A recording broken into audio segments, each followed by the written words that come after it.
In OneDesk, your users have permissions both at the company level and for individual projects.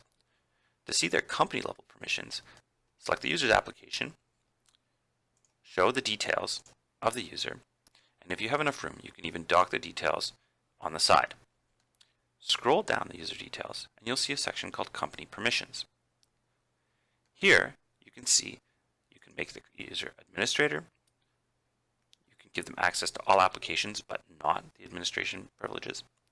You can give them access to the tickets application only or the tasks application only. You can also allow your users to manage projects, customers, publish feedback to the customer portal, manage teams, or macros. We recommend that you give them the highest level permission that you feel comfortable with. To see the user's permission on the projects, select the project list, and as you can see, I have the details docked for this particular project. Scroll down the project list and you'll see the members of the project.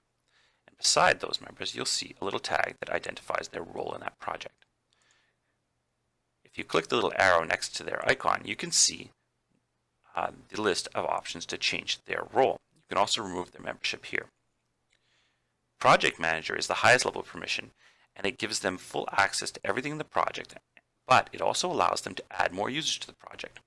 Project Lead allows them to see and modify everything in the project. However, they cannot add new members to the project.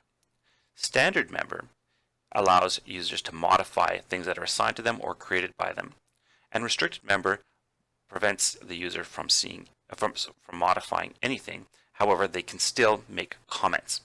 So choose the role that best suits the user's needs, but we recommend that you give them the highest level of permission that you are comfortable with.